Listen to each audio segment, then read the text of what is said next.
Yay! Yay, everybody. Welcome to this week's Tyche Talk with Tali Shlafer. Shlafer. Shlafer. I know this. Tali Shlafer. For those of you who are new to Tyche Talks, uh, almost every week, it'd be every week for I think the rest of the year. So for the 2 weeks at the end of the year, I invite experts on to give their perspectives on their area of expertise. And I ask them questions. You guys can ask them questions. I'll tell them what the questions are and they'll answer them. And it's just a conversation. You know, I don't know where you are in the world. Pull up your coffee, your tea, your wine, whatever it is. And and enjoy the conversation I'm going to have with my amazing guest, Holly. Ooh, She's a I like the enthusiasm. She's an interview coach who is super cool. I love talking to her. You're gonna learn so much from her. But anyway, she helps calm your fears when it comes to interviews, give you great tips. You'll learn some of them during this talk. She also like helps you land that dream job because she helps you crush that interview, which is all we know is the second step, I guess. The first step is getting your resume seen. But anyway, so welcome, Tali. yay. Hello. Thank you so much. I'm Um, so excited to be here, Lauren. I even wore my because your brands are pink and teal. I wore my little pink and teal yes, combination today just for the just I'm I stoked to be here. appreciate it. The Taiki pink, and I also call it Lauren pink, but some people get like freaked out. They're like, "Oh, it's so pink." I'm like, "Yeah, it's just because it's my favorite color." Heck yeah. So the topic today is the three essentials for interview prep, and I have a couple of questions, but as always, this conversation is the conversation. We'll see where it takes us. Who knows? So I would love to hear your perspective of what the three essentials of interview prep are. Yeah, absolutely. Well, thank you so much again for having me. Like Lauren mentioned, my name is Tally. I'm an interview coach, and my big focus is helping you build the confidence and communication skills you need to stand out, especially in this job market, and crush that interview. And the way that I teach things are a little bit different in terms of interview prep. Maybe unconventional, maybe not, but it works for the people that resonate with the people that I help. So I'll share some of my ideas with you. So for me, the way that I break down um, interview prep, like the three essential things that you need to do in order to prep well for interviews. Number one, this is your messaging. It's three M's actually: messaging, mindset, and muscle memory. Which Love is, alliteration. I know, I was so excited when I came up with that. I was like, yes, something, the stars aligned. Um, but the messaging, the first component is the one I think everyone's familiar with. It's the messaging. It's what do we say? How do we talk? How do we answer different questions? What is our positioning? What is our value proposition? What are the supporting statements that we have? Like, what is the evidence that we can do the job? How do we prepare for different questions? This is the part where you're studying, you're looking at what is the company, what is the role, how can I cater my message, how can I tweak it so that it's appealing to the person I'm talking with. It's all of the communication stuff that Mm. you hear most. I'm pretty knee deep. Social media is kind of like TikTok and Reels and stuff. That's kind of my game. I put out 3 videos a day, but I'm also always watching what other coaches are doing and what kind of getting a sense of what people are talking about. And this is what I hear most people coaching on, most people talking about is, how do you answer what's your biggest weakness? Like, what's a formula for answering? Tell me about yourself. That question I think stresses a lot of people out. But it's so the messaging part is what I hear most content, most people talking about. This is what most people think interview prep is, which it is. It's a huge component. You should absolutely be doing research for, what the company is, what its values are, what its mission are, and preparing, what you want to say, thinking about your talking points. Super important. That is, but it is only one component of interview prep. Here are the Mm. two other things that people tend to forget. Number two, the second component is mindset. And this is where, for a lot of people, I personally work with a lot of people, both as clients and in just folks who follow me on social media, who they're people who are good at their jobs. they're excited to be at their Yes. workplace. They're driven. They're good team members. They're awesome people to work with. They deliver awesome results at their work. But then you put them in the context of an interview and their confidence goes down the toilet. You know, I'm sure you've seen this too with some of your clients of like, what happened? It's a completely different, it's almost like, I had a client talk about it as like Dr. Jekyll and Mr. Hyde of like, oh, there's like the version of you that's really great at your job, that's really confident at work. And then you're put in this platform and it's like confidence goes down the toilet. You start rambling, you're forgetting what you're saying, you're doubting yourself, you're comparing yourself to all the other candidates, right? All of that, like the intrusive thoughts take over. Yes. And so for me, that's why I think this is something I'm really passionate about teaching in, throughout my content in my program. We need to get your mindset on board, because you can do you can think about your talking points. You can, have the best script in the world for how to answer different questions. But if your mindset is so unhealthy, if what's going on in your head is sabotaging you from actually being able to get what you want to say out in the context of an interview, all that prep is going to go out the toilet, right? I think a lot of people have had this experience of like, okay, I prepared, I have some stuff that I want to say, but then I get to the interview and my mind goes blank. And the reason that happens, the mind going blank, is because we are so stressed. We've created this like environment in our bodies, in our heads, that we're like, okay, alarm bells are going off. We have to be really stressed for this. Like when we feel insecure, when we feel those negative emotions around, and when we have those negative thoughts around the experience of an interview, that really puts us into a mindset that it's really hard to succeed when you're tense, when you're stressed, when you're feeling like you have to prove something. So that's, to me, the mindset. The messaging part of that first part that we talked about, is the things that you say. And the second part of that, the mindset, is the things that you're thinking in your head that actually allow you to put your best foot forward, that allow you to speak confidently and not, like get lost in your own rambling or doubt yourself or, have your mind go blank. That is such an important component, especially when the job market is tough. And you've probably, this folks who have gotten laid off, really, there's a lot of insecurity around like, well, what does that mean about me? Being able to process some of those emotions, whether it's, with a therapist or an interview coach, working through some of those insecurities, having a game plan for like, how are you going to think to yourself? What are you going to do to manage your heart rate so you're not stressed the entire time, right? Like having that game plan of like, how am I going to, what am I going to think to myself to allow myself to actually execute everything that I just planned out in terms of speaking. And the messaging is what you say to others, and the mindset's what you say to yourself. That's beautiful. Yeah. I've never said it that way, but that I might steal that now going forward. Exactly. Steal it. You didn't steal it. Here you go. Thank you. Thank you. It's the self-talk. Yeah. It's exactly it. And for a lot of us, the interviews get the best of us because our self-talk suddenly is like just unhealthy and unhelpful. So I think a big part of when I coach people and in my content, it's really evaluating like, what's your self-talk? What are some of the beliefs that are in your way? What are some of the assumptions that you're making about yourself, about the other candidates, about the people involved in the process, in the interview process? And how can we start shifting into a more empowering way of thinking so that you can put your best foot forward? Because we really talk to yourself like you talk to your best friend. You wouldn't tell your best friend that they suck. Yeah, exactly. That's one of the things that I often, tell my coaching clients is they'll be really hard on themselves if something goes wrong.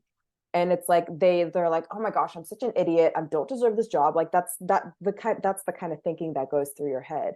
It's that feeling like something went wrong, so I'm going to beat myself up about it. And like, I like what you said is like, how would you talk to your best friend? One thing that I often like, similar to that, like, how would you talk to a 5-year-old kid that just stubbed their toe? Like, you wouldn't be like, oh, you idiot, you stubbed your toe. Like, how dare you? You don't deserve to have feet. Like, like you deserve to have feet. Do it. That's a Like, new one. I was not preparing to say that. I was just kind of came off the cuff. But the same way, like, how would you talk to a 5-year-old like that with a sense of compassion, with a sense yeah, of like, it's okay, you can move on, right? The same way you would talk to your best friend. yeah. Yeah. Your own hype woman. Yes. Yeah. And part of that too, I wasn't going to go in this deep on this one, but just you mentioning that is being your own hype woman is, yes, like acknowledging the things that you're strong in and Yeah, being positive and finding reasons to be confident in yourself. What is it that you bring to the table, and really being able to articulate those things, not just to the employer, but to yourself, so that you know your own value. And yeah, the other side of confidence too is confidence isn't just saying like, oh, I'm the best person in the world, I'm like number one. It's also being able to go, okay, here are the things that I'm feeling insecure about, here are the things that I'm worried about. It's going into some of those more negative parts of your mm, thinking, and actually like being able to process those, not ignoring them, right? Like we think yeah, that confidence is just like, oh, let's just downplay let's like put it away, like distract ourselves from our insecurities. And I'm like, no, let's do the opposite. Let's dive into them and take away their power. exactly. Yes. Shall, So the shall we? 3M, Yeah, number third M, I guess three. I should Yeah. say. Yeah. I'm like, is 3M gonna copyright infringe me? No. So the third part, so we talked about the messaging, the first part, what you're saying out loud, and the second part is your mindset. So what you're saying to yourself, how Lauren said beautifully. The third part is muscle memory. This is another part that I think a lot of people forget. I see a lot of people, and a lot of people, as I talk about this, will admit like, oh, I'm guilty of this. But this is muscle memory is needing to actually practice your messaging, your communication, your talking points, and it's practicing the confidence building, right? The affirmations, the positive thinking, the things that make you confident. So I think the best way for me to explain this is by sharing an example of what not to do. So I think a lot of people, as they're prepping for job interviews, they might have an idea of like, okay, if I'm asked this question, I would answer it this way. They might write it down, they might just have it in their head. They're thinking about this. But the problem is, it's a completely different game to be thinking about your answers, to be thinking about your talking points, and to be like imagining what you would say, versus actually getting into the practice of speaking it out loud. Because it's a completely like thinking about something is so much different than actually being able to articulate it. Mm, And so I think a lot of people miss, this is why I kind of gave it its own category, is yes, you've got to establish your talking points. You've got to establish how you would answer different questions, what you want to make sure to allude to, your value prop. And you want to establish like, okay, how are we going to make sure that you feel confident? What are we doing before your interview to build your confidence, to feel really good, to feel relaxed so that you can perform well? But aside from just making those plans, like, oh, here's what I'm going to say and here's how I'm going to feel confident, actually getting into the rhythm of practicing it over and over again until it becomes muscle memory.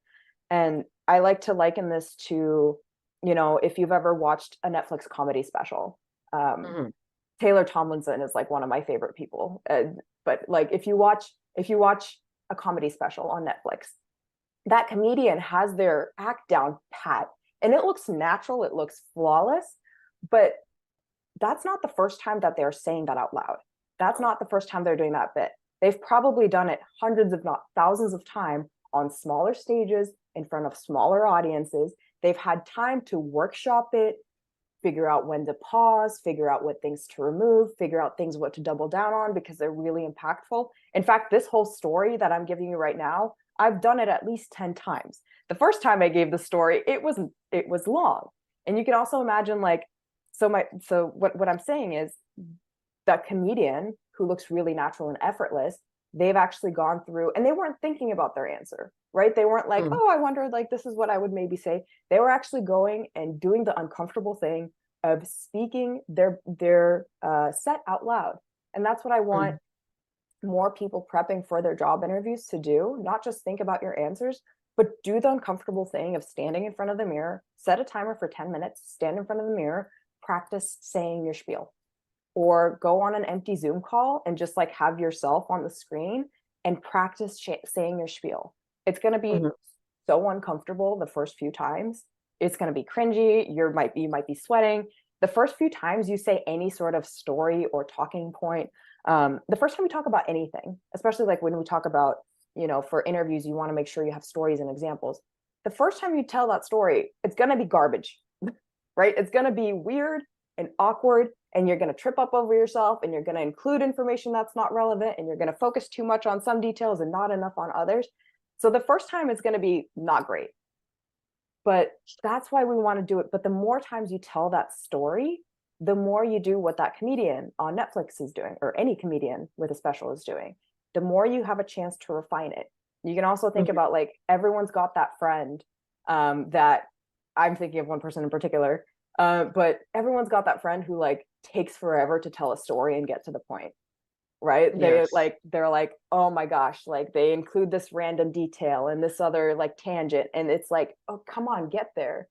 So we don't want to do that. And the way that we avoid doing that is by actually practicing our story out loud multiple times. And every time we think about, okay, what worked, what didn't work, what should I exclude, what, like, right, like we go through the process of refining it, so that when we get to the interview, which is, by the way, for most people, for a lot of people, it's a stressful experience.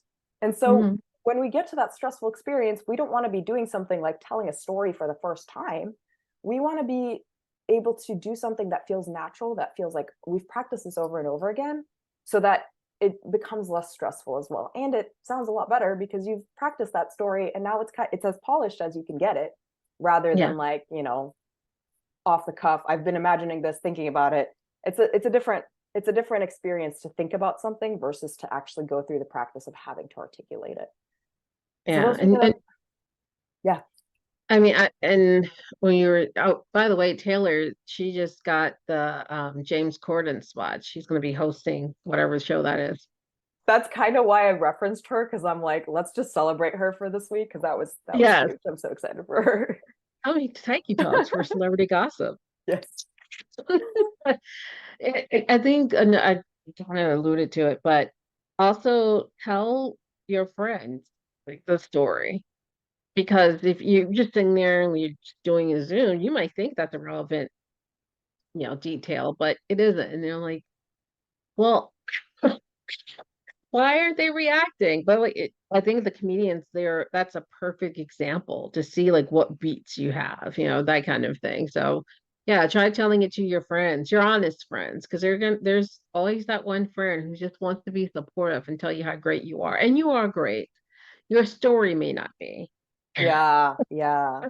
And it may not have anything to do, but it may not best illustrate whatever it is that you want to talk about. Like, oh, tell me about how you dealt with a difficult coworker, and then you tell the story, and your friend, because they've heard you vent and complain, but like, I mean, yeah, but what about the time you did this? Hmm. And so they might have a better story for you to tell. Yeah.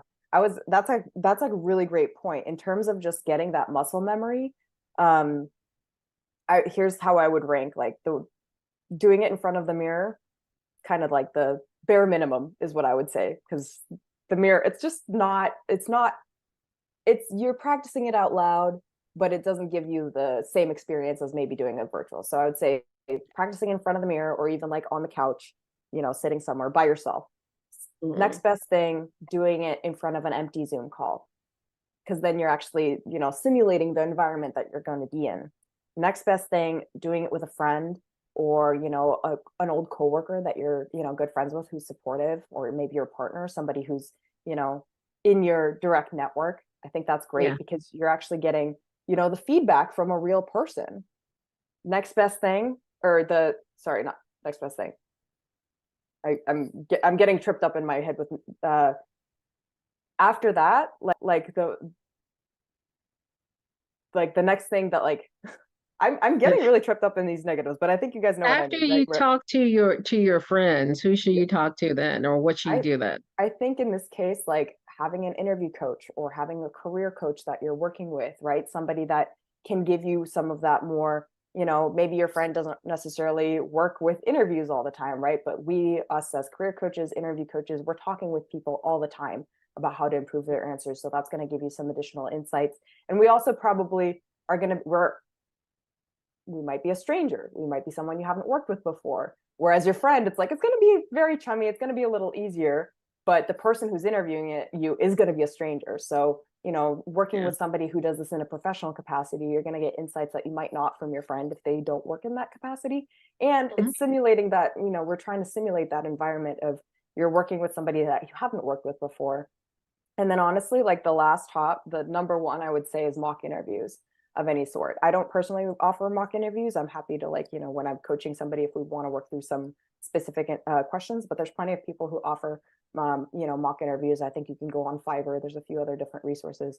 But, spending $50 doing a mock interview just to get yourself in the process of, like, that is the closest thing that we can get to an actual interview. So, like, simulating that environment, and that mock interviewer might do something awkward, like check the time. That's going to, like, start tripping you up. So then you actually have to practice, like, okay, what am I going to do when, this is one of the things that I coach people on. What are you going to do when something unexpected happens that derails you? Because we can't always plan for the best, like, plan for the best, expect or hope for the best, plan for the worst, right? So Yes. we want to hope that nothing wrong will happen, but we also want to plan for, this is part of that confidence, the mindset part. We want to plan for, if something does happen during your interview, like you get an unexpected question that you didn't prepare for, or you forget your train of thought, or your interviewer isn't smiling and you wish they were smiling, right? Like those things that trip you up, what are you going to do in that moment to get yourself back on track rather than have that be the beginning of a spiral? Yeah, and another resource that a lot of people, and I'm a big proponent of this, a lot of people forget about or don't think about is check out your alums, like the schools you've attended, check out their career centers. A lot of times they'll do mock interviews with you, and it's usually free. I don't know any career center that charges for it, but I don't know. But yeah, so check out your career center because they may be doing mock interviews, or you can schedule an appointment to do that. So I really like that idea. I hadn't really, I mean, yeah, I had thought about it, but I had, like, oh yeah, you could like hire someone out anyway. So, what are three or a couple common mistakes that people make when they do interviews? Yeah, there's a lot of different communication mistakes that we can get into, but I'm going to kind of keep it high level. Number one is being too broad or too generic. So this Mm. is, saying, like, I'm a good communicator, for example. That doesn't mean, like, to me, that means nothing. It means a million different things, right? Like if you think about, um, like, what does it mean to be a good communicator? There's a million different definitions. Or like, I'm a good team player, I'm a good leader, like speaking in broad terms without giving specific examples. So anytime you talk about your strengths or qualities that you have, we really need to drill down. This is something that, is really helpful to have another person with you, whether it's a friend or an interview coach or a partner, whoever, career coach. It's really helpful to actually be able to drill down and say, okay, you say you're a good communicator. What does that mean to you? Well, it means that anytime I'm in a meeting, I make sure that, all voices are heard. I make sure that I have a chance to connect with the people who are a little bit more introverted, right? Your definition of being a good communicator might look different from another person. And then we drill down, okay, let's give some examples, and why is that important? And why is this a valuable attribute, right? Being able to, I think a lot of people really struggle. We don't on a day-to-day basis need to articulate our strengths or what makes us valuable. So when we're faced with this, like, okay, now we have to talk about ourselves, it can be hard to get yourself to articulate, like, in very specifics, why we have the strengths that we have or why we are hireable. Yeah. So first of all, being too broad or generic. And I think the second thing is cramming before an interview. This is a huge one I see that really, like, messes people's confidence up. Anytime I make a video about this or talk about this in my program, people, like, there's inevitably a few people who are like, oh, I'm guilty. And this, what I mean by this is, like, think about what's the last time you interviewed. What is the thing that you did in the last 15 minutes before your interview? Were you, like, manically, like, stalking people on LinkedIn? Were you, like, researching things at the last minute? Were you looking through your, resume notes? Like, what were you trying to cram like it's a test? For some people, that might work. Like for some people who have no confidence issues or no like insecurities, that might work. But if you're somebody who struggles with, feeling a little anxious or feeling self-doubt or feeling self like nervous, the last thing you want to be doing before an interview is cramming. You, all that stuff that we talked about, that preparation work should come leading up to the interview. But in the last 15 minutes before your interview, before in the last 30 minutes, that's the time to get yourself in the right headspace.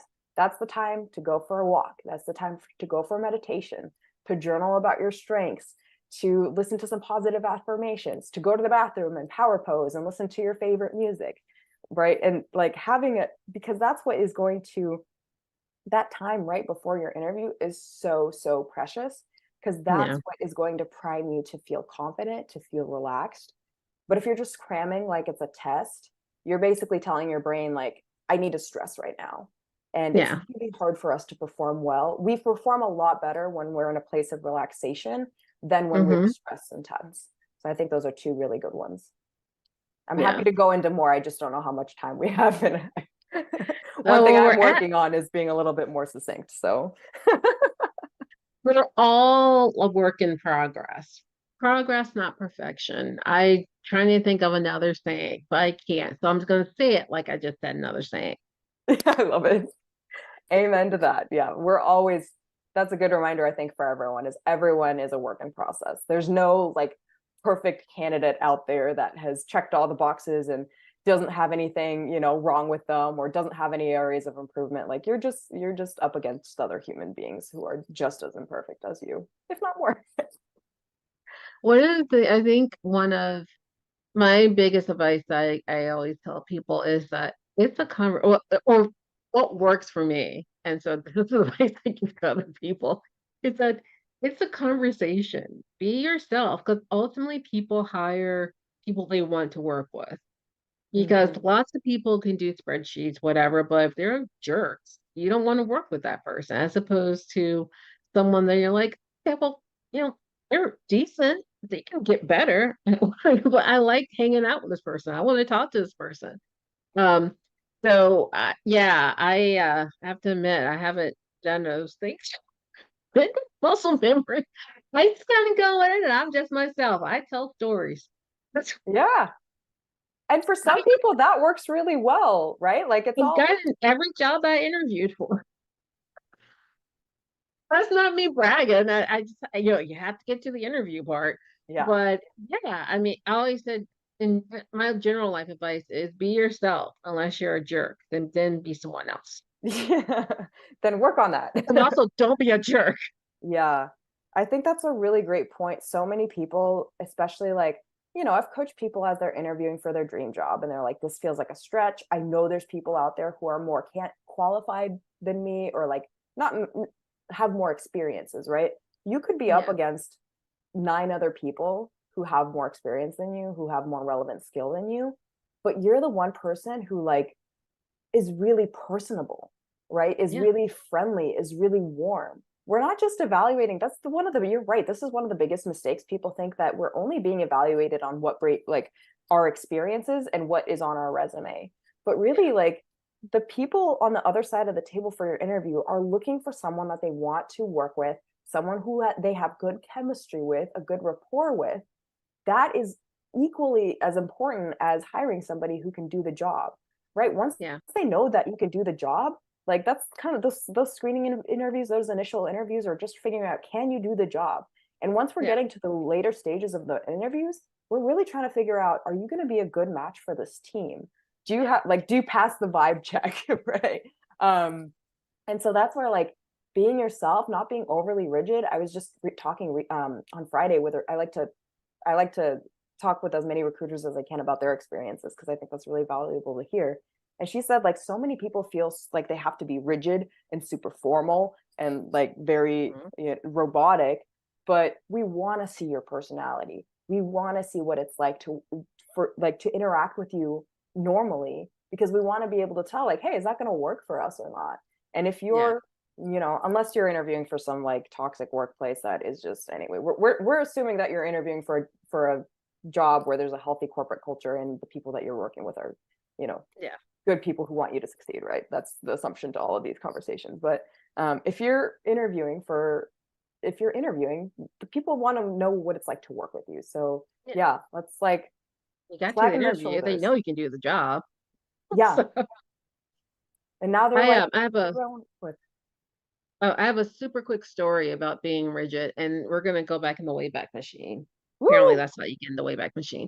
So when I went to Wells in my junior year, going into my senior year, I interviewed to be a student bursar, and A what? so student bursar. So basically, Wellesley, it's called SOFSI, Student Organization Funding Committee. I don't know if it's still called that or not, but basically, student bursar was in charge of monitoring the fund for student organizations. So South Students Committee that the student bursar was in charge of. Mm, And so I was on South Sea for like the whole time I was at Wellesley. I really wanted the student. I mean, I'm like, I'm awesome. I can do this. I got into interview and I thought I had to be straight laced and rigid and formal. I'm like, you need to be serious to be a student bursar, and I didn't get it. And I was very confused. And I'm like, so me being me, I'm like, what's up with that? Why didn't I get it? And they said we were so confused by the person who was in like the interview because that's not you. mm, And you don't have any joy. You didn't seem like you really wanted it. You were just very rigid. And I was like, but I thought that was what it's supposed to be. And they're like, no, but and we knew that wasn't you. So we're like, what's going on? So yes, that's my very short story. And now we're back present. We got out of the Wayback Machine. But I want to thank you so much for coming on Tyche Talks and sharing your expertise with everybody. Let people know where they can find you. Yeah, I would love that. Thank you, by the way, for bringing me into your awesome community. We've chatted before just offline, and I'm so glad that we get to have these kinds of conversation in front of folks who can really use the help. And sometimes it's just a matter of like hearing someone else's perspective to get some help. Anyway, I am cute. Like my places that I hang out, TikTok, Instagram, Facebook, whichever one of those is your jam. I'm Tali Shlafer, Tali.Shlafer. If you write tally.sh, it'll probably autofill it. But I post there 3 times a day, different, interview content related to do with communications, confidence, etc. So at tally.shlafer on any of those platforms. And I've also got like a little freebie that I'm happy to share somewhere else. But yeah, that's where you can connect with me. So wait, how do people get the freebie? I mean, Oh, that's saying if it's free, it's for me. But well, how?